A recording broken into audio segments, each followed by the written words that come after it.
Bienvenidos a una nueva edición de IFP Talk. Las IFP Talk son una iniciativa de IFP, Innovación en Formación Profesional, para poder acercar toda la realidad empresarial a las aulas. Hoy nos acompaña Francisco Asensi, con quien nos adentraremos en el mundo del metaverso, algo que está en boca de todos últimamente. Francisco Asensi es el asesor senior del Spain Audiovisual Hub. Su carrera profesional ha transitado por la tecnología, el transmedia, los contenidos audiovisuales, el negocio y la innovación audiovisuales en empresas como RTV, EMI Music, Endemol o DEA Planeta, entre otras. Hola Francisco, lo primero, muchas gracias por estar aquí entre nosotros y darte la bienvenida a este IFP Talk dedicado un poco al metaverso. Yo he de ser totalmente sincero que yo me quedé en Second Life, con lo cual estoy seguro que contigo hoy voy a aprender mucho. Me quedé sin mi avatar, pero ahora también nos vas a explicar un poco qué es esto de metaverso, sobre todo un poco definirlo para alguien, en este caso como yo, no tengo ni idea de metaverso, y un poco las características que tiene metaverso. Pues muy bien, pues muchísimas gracias por invitarme hoy a hablar de esta temática un poco confusa, ¿no?, en algunos aspectos. Pero bueno, yendo a lo que preguntas, a ese concepto de metaverso, lo que podría decir es que no es un concepto que se refiere a una única cosa. En realidad, cuando hablamos de metaverso, estamos hablando de un conjunto de tecnologías que vienen desarrollándose desde los últimos 10, 15 años y que ahora convergen o confluyen para constituir lo que es la base de una nueva, no en realidad nueva, sino de una nueva fase o una nueva capa de lo que conocemos por Internet, ¿no? Estamos hablando de lo que se llama la Web 3, ¿no? Entonces, en estas tecnologías que confluyen, pues se encuentran algunas de las que ya están presentes en nuestras vidas, en el mundo de la industria, en el mundo de los contenidos, como es blockchain, inteligencia artificial, animación, mundos virtuales, plataformas de gaming, etcétera, etcétera, ¿no? Tiene mucho que ver también el hecho de que la conectividad disponible hoy en día, el ancho de banda, pues haya ido, ¿no?, ofreciéndonos unas experiencias mejores que las que podíamos disfrutar en tiempos de Second Life. En Second Life estamos hablando de 2006 más o menos, entre 2006 y 2008, y tampoco era tan... No es que fuese mal, porque la verdad es que funcionaba, pero no era posible pues disponer de experiencias como las de hoy en día, pues por ejemplo cuando hablamos del uso de realidad virtual como una de las patas que también forman parte de esto metaverso, ¿no? Pero resumiendo, yo lo resumiría diciendo esto, ¿no?, que al final el metaverso es un concepto que, bueno, como palabra no existe en ningún idioma. Seguramente se ha conocido que es una palabra que viene del mundo de la ciencia ficción y que ni siquiera está en el idioma inglés ni el castellano, no existe en los diccionarios, y que en realidad pues es un concepto, una etiqueta que hace referencia a este mundo de la Web 3. Pero además no es nada nuevo, porque ya llevamos unos años hablando de metaverso. ¿Por qué? ¿Y por qué hemos llegado aquí con el concepto que conocemos hoy en día como metaverso? Bueno, esto pasa muchas veces en determinadas tecnologías. O sea, yo la primera vez que oí hablar de redes sociales pudo ser en 1999 y no fue hasta bastantes años después, pues a partir también de 2006, un poco cercano a lo que era Second Life en aquel tiempo, es cuando empezamos a hablar de Facebook, de Twitter, de MySpace, donde estará MySpace, y de otras redes sociales, ¿no? Pero esto ya se había, por así decirlo, pergeñado a finales de los 90 o a mediados de los 90.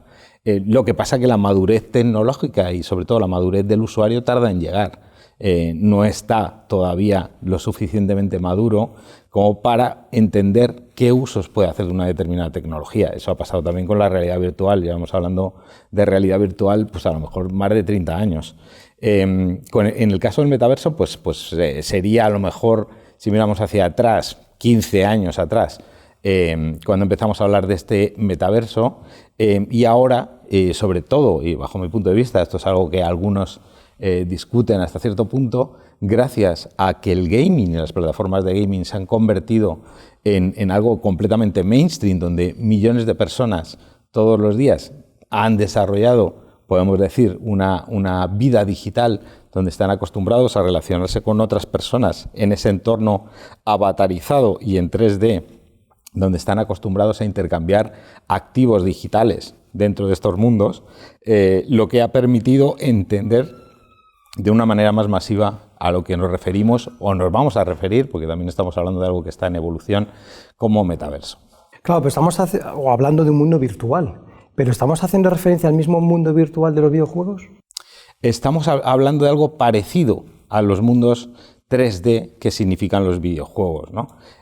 Pensemos que las plataformas de metaverso más conocidas a día de hoy, como pueden ser The Sandbox, Decentraland, también incluimos plataformas puras de videojuego como Roblox o Minecraft, realmente toman base o su referencia son los entornos de videojuego, ¿no? Diferente es lo que se puede hacer dentro de ellas, ¿no? O sea, las actividades que puedo realizar o el foco que tiene cada una de estas plataformas. Decentraland se parece mucho más a Second Life de lo que se pueda parecer Roblox, ¿no? O sea, un Second Life de nueva generación, donde disponer de territorio, ¿no? De terreno, construir sobre él, pues recuerda mucho a Second Life, pero hoy en día, insisto, en un entorno más maduro desde el punto de vista del usuario. The Sandbox podría recordar, en cierto modo, pues a Minecraft en muchos aspectos, ¿no? Entonces, esas plataformas de videojuego realmente, insisto, han mostrado ese camino de cómo se crean comunidades, cómo se pueden establecer servicios dentro de entornos en 3D, pero no solo las plataformas de gaming forman parte de esta nueva, digamos, generación de metaverso. Has mencionado eso, que con Life teníamos nuestro terreno, podíamos hacer nuestra casa, pero en este metaverso, ¿qué podemos hacer? Algunos ejemplos que tú veas. Pues podemos desde o sea, en Decentraland, por ejemplo, uno puede encontrarse desde despachos de abogados, hoteles, bares, discotecas, escenarios para eventos, de todo tipo de instalación, por así decirlo, que pueda replicarse en un mundo 3D. Alguna vez me han preguntado, oye Paco, ¿qué se puede hacer en el mundo, en el metaverso? Y digo, todo lo que se puede hacer en la realidad, bueno, con las limitaciones de que no tiene la misma sensibilidad, ¿no? No tocamos las cosas igual que las tocamos en la realidad, pero podemos replicar cualquier cosa. Tú y yo ahora mismo podríamos estar en una plataforma de metaverso completamente avatarizados y mantener esta misma conversación. Incluso la podríamos estar emitiendo o reconstruyendo, si quieres, en realidad virtual. Y entonces las personas que nos siguiesen esta conversación nosotros no las veríamos, pero estarían ahí presentes y entre ellas se verían, podrían interactuar, emulando esa realidad, ¿no?, en la que estaríamos tú y yo conversando ahora mismo. No, justo, yo creo que va por ahí las cosas porque estamos en un momento que van surgiendo nuevas estrellas como Ibai, como Auronplay, Rubius. ¿Ellos ya están en el metaverso? Bueno, de alguna manera sí, ¿no? O sea, en lo que hacen ellos hay componentes que tienen que ver con ello, ¿no? O sea, al final estamos hablando de creadores de nueva generación que vienen de plataformas digitales como pueda ser Twitch o YouTube, que están muy apegados, el caso de Ibai es claro, al mundo del videojuego, conocen los videojuegos, incluso son capaces de crear productos de ficción dentro de un metaverso. Ha sido muy llamativo, pues por ejemplo, lo que hicieron con Miami Vice, creando un entorno en GTA, en Grand Theft Auto, sí, lo digo bien, con el modo roleplay que permite construir un universo por un jugador y desde ese servidor invitar a otros a que participen en ese universo. GTA además pues es conocido por ser un juego bastante violento y no digamos no muy políticamente correcto en lo que es el juego principal, pero cuando creas un universo o un espacio en roleplay, de hecho la violencia está mal vista, ¿no? O sea, ahí lo que vas es a adoptar una personalidad, puede ser fontanero, policía, conductor, bibliotecario, lo que quieras, y iniciar narrativas asociadas al personaje que estás creando, ¿no? Entonces el caso de Miami Vice y otros formatos creados dentro de GTA Roleplay pues han arrastrado a millones de personas, ¿no? Y esto lo han creado ellos, lo han creado los streamers. Hablando un poco de las plataformas, hemos visto que Facebook acaba de cambiar su nombre, sí. Ahora se llama Meta.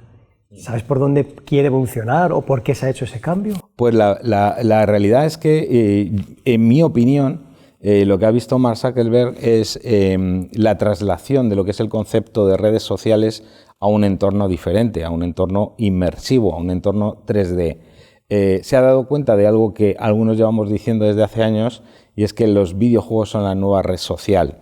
porque ya las personas que juegan a videojuegos no van solo a jugar lo que es la historia, podría decirse, principal, y un ejemplo lo acabo de mencionar con el caso de GTA, ¿no? Siendo consciente de esto, yo creo que han hecho en Facebook, hoy en día Meta, una proyección de qué puede pasar en los próximos años, y seguramente han visto que el tiempo de permanencia, la atención de las personas va a estar muy orientada a estos entornos más inmersivos. Al final, en el mundo de la comunicación, en el mundo del entretenimiento, lo repito muchísimas veces, nuestro negocio es el tiempo.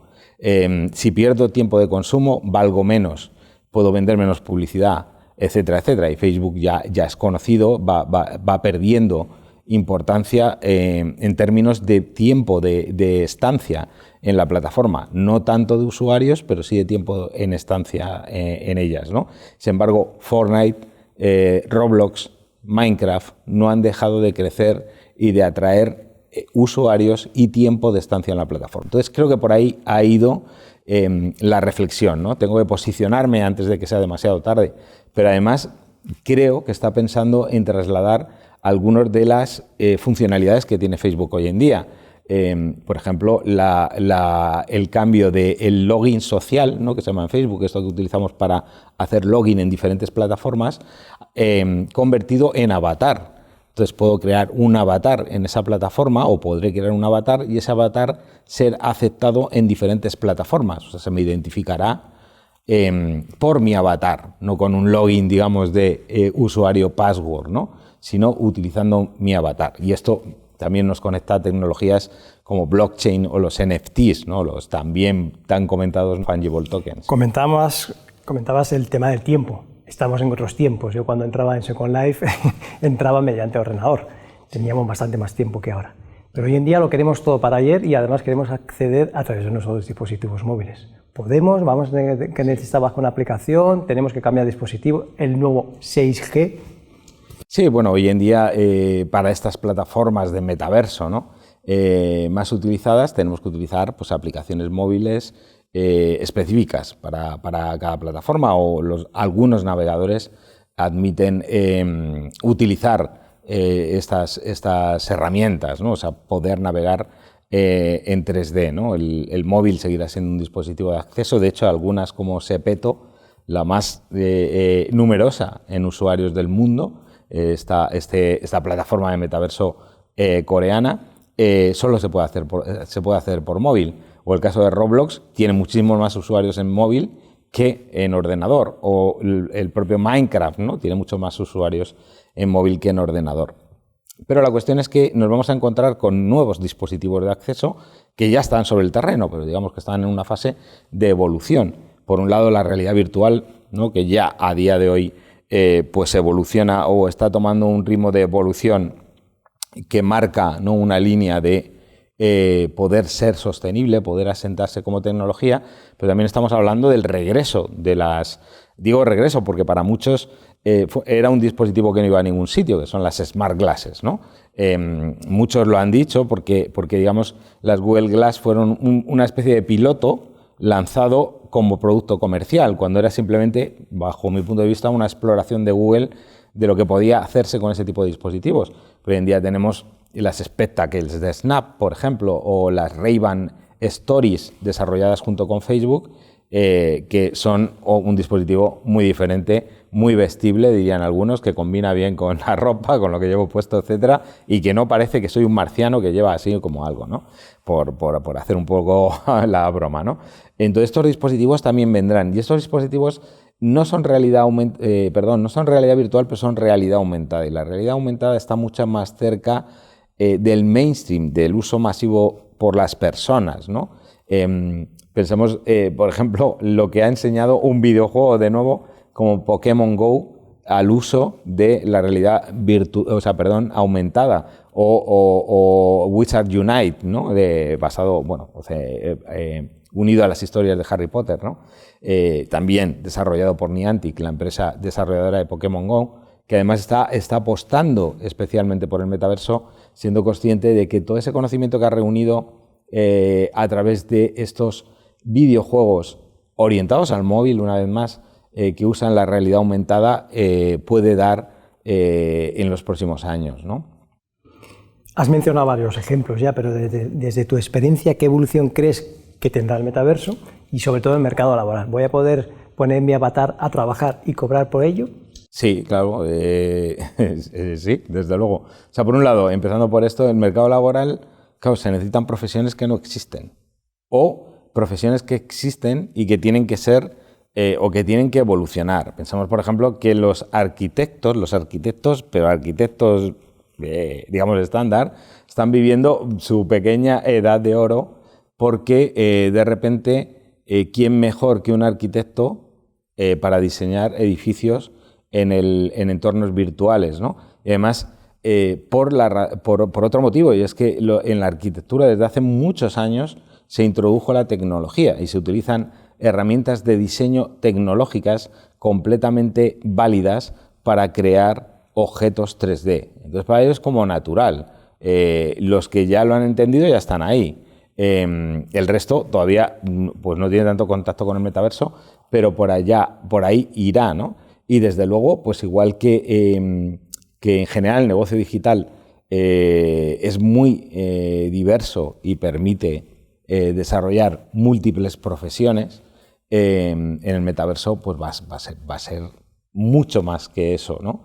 Porque estamos reconstruyendo un mundo, insisto, que se puede hacer casi todo lo que se puede hacer en la realidad y donde se van a necesitar expertos.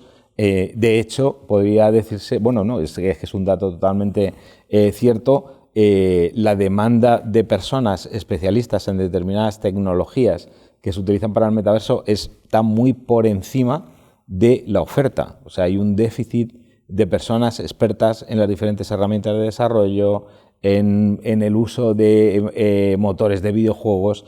Claro, también hay una, digamos, un lugar desde una fuente de empleos que todavía no ha entrado a fondo, porque claro, cuando hablamos de motores de videojuegos, ¿quién mejor que los desarrolladores de videojuegos para conocerlos?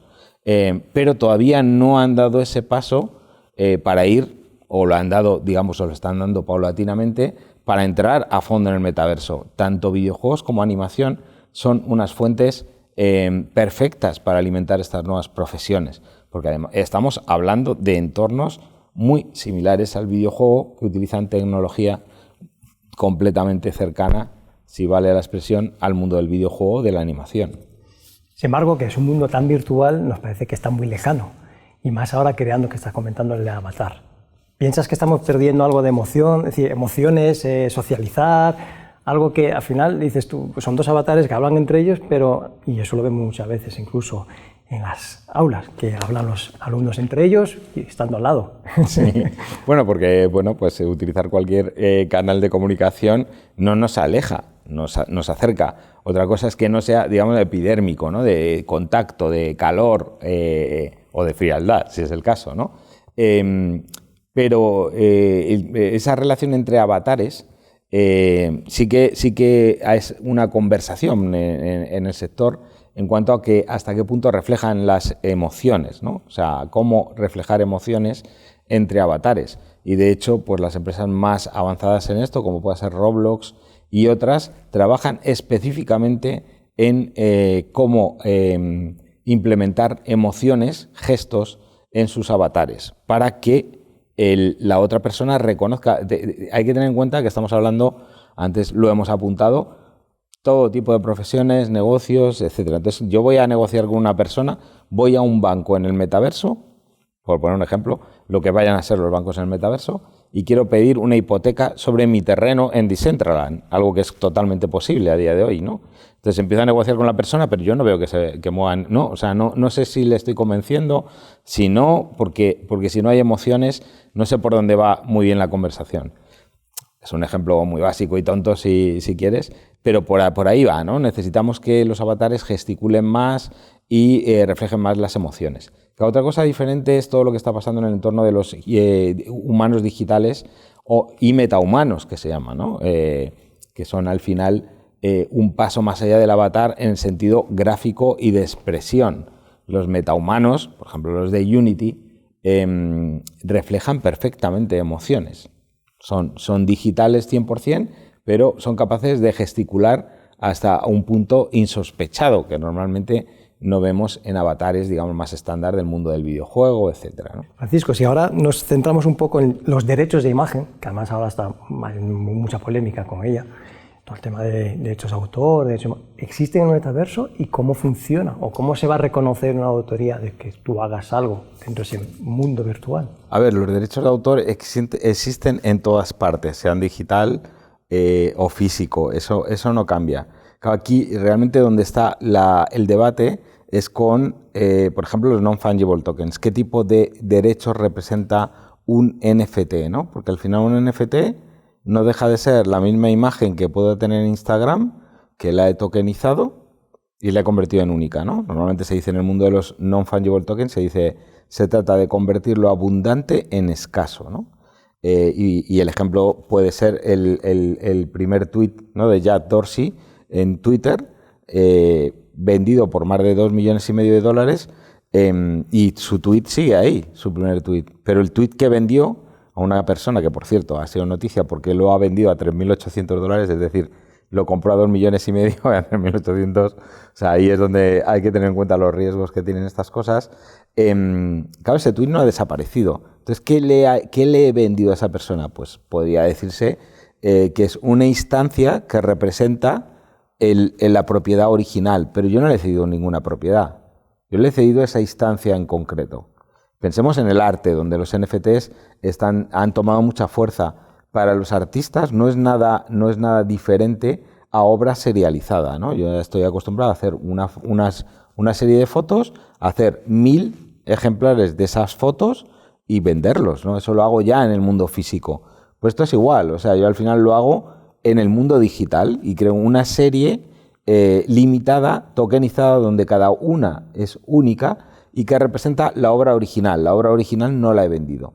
No hay una transmisión como tal de propiedad intelectual, solo te he transmitido un derecho de uso hasta el punto que el smart contract que respalda ese NFT dice que se extiende, ¿no?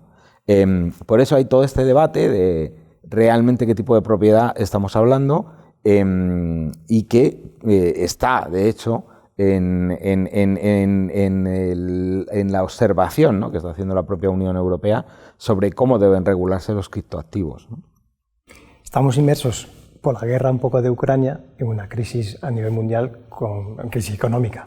¿El metaverso puede llegar también a afectar a nuestro mundo real si hay una crisis interna en el mundo metaverso? Podría ser, es más bien a la inversa, o sea, es la economía real la que puede afectar al metaverso, porque el metaverso al final, su economía no es una economía que esté desconectada de la economía de la realidad.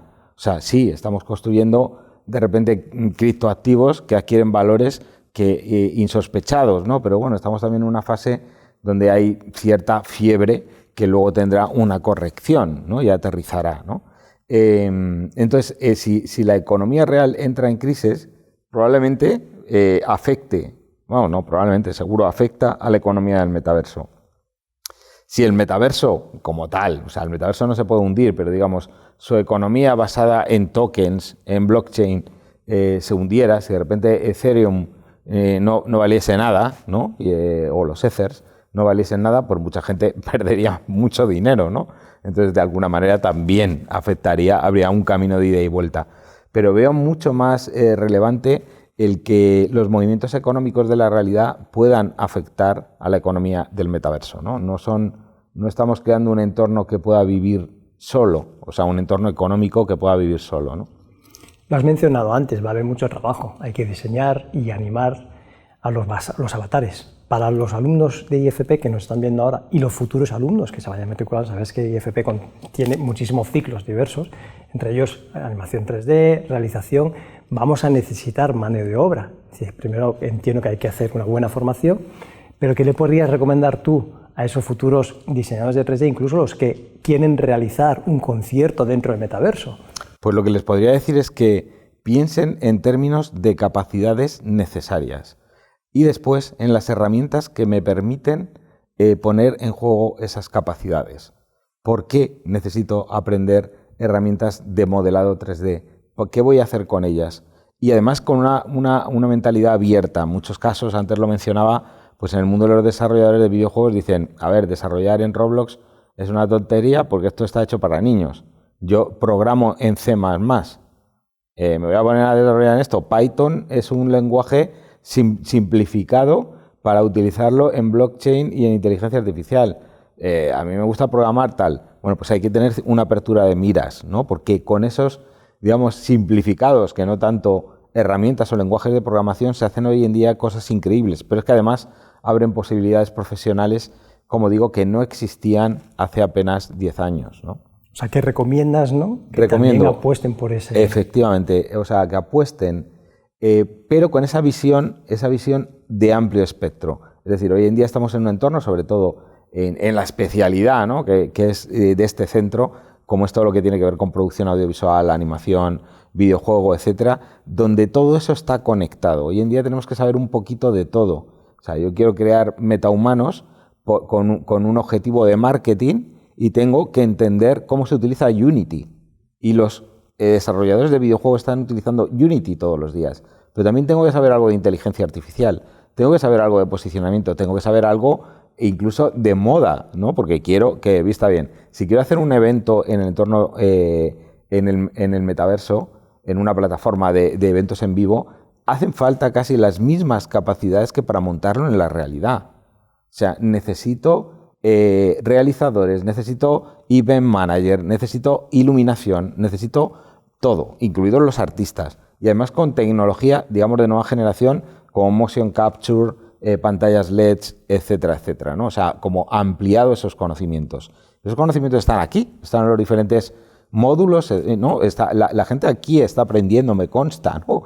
Cada una de estas piezas, pero tengo que ver cómo encajan y con esa visión de qué es lo que quiero hacer, ¿no? ¿Qué capacidades me va a dar este tipo de conocimiento para producir algo? Para ir cerrando, siempre hacemos dos mismas preguntas a todos nuestros invitados en las IFP Talk, que es, en este caso, ¿cómo ves el futuro de la FP, de la formación profesional? Pues lo veo muy brillante, porque estamos en un momento en que, digamos, algunos mitos sobre otro tipo de formación, pues grado universitario, digamos, más académico, etcétera, ya se nos han caído. Insisto que hoy en día creo que ya todos pensamos en que lo importante son las capacidades, el aprendizaje que se puede poner en marcha ya, ¿no? Y con esto no estoy haciendo de menos, por supuesto, al mundo universitario y tal. Todo lo contrario, por supuesto, es una forma de aprendizaje. Es una forma que me enseña algo que puedo utilizar o que tiene unos fines de un tipo. Sin embargo, la formación profesional está más apegada a un mundo como el de hoy. Hoy en día necesitamos lo que se llama aprendizaje exponencial. Necesito aprender rápido y muchas más cosas. Cuanto más rápido y más cosas, mejor. Más rápido no quiere decir que pasemos por un curso sin quedarnos con nada. Quiere decir que necesito hacer algo mañana. Quiero saber cómo se desarrolla un elemento en el metaverso, cómo se hace un avatar, cómo tal. Y ahora paso a lo siguiente, y ahora paso a lo siguiente. La formación profesional, y de hecho con la última reforma que se ha hecho, creo que va en ese camino, ¿no? En capacitar a las personas de una manera muy rápida y con esa idea de empleabilidad y además de amplitud de empleos. Una vez más, estamos en un mundo en el que la mayor parte de los empleos no se han inventado todavía o no se han desarrollado, insisto, y ese es un camino sin dejar el otro, o sea, el camino, digamos, más académico universitario, bueno, esto también es académico, pero quiere decir, de exploración del conocimiento en la universidad, es también otro camino, ¿no? Y juntos funcionan muy bien, por supuesto, claro que sí. Y aunque lo has mencionado anteriormente, ya la segunda pregunta, ¿qué consejo darías a los futuros profesionales? Pues una vez más, que esa amplitud de visión, ¿no? O sea, estamos también en un entorno hoy en día donde conviven dos tendencias, no es que no hayan convivido antes, pero como que se han polarizado más, y es la microespecialización, diría yo, saber hacer algo de una manera muy profunda, junto con la amplitud, la generalidad. Se necesitan ambos, porque no basta, insisto, con un único conocimiento. Hay que saber de todo un poco y luego saber mucho de una cosa, ¿no? Entonces esta sería mi mayor consejo es para los estudiantes de IFP es: no pienses que eres un productor, un realizador, no pienses que eres una cosa concreta, piensa que eres muchas y que todas esas capacidades las puedes entrenar y poner en juego, ¿no? Francisco, hemos terminado. Muchas gracias. Pues nada, gracias a vosotros. Un placer. A mí por lo menos ya me ha quedado un poco más claro y seguro que a nuestros espectadores también. Espero que así sea. Nos vemos en el mundo virtual o de momento... Donde queráis. Para la próxima seguro que nos contarás muchas más cosas. Estupendo. Muchísimas gracias. Gracias. Y también muchas gracias a todos vosotras y vosotros que estáis ahí al otro lado y nos vemos en la próxima edición de IFP Talk.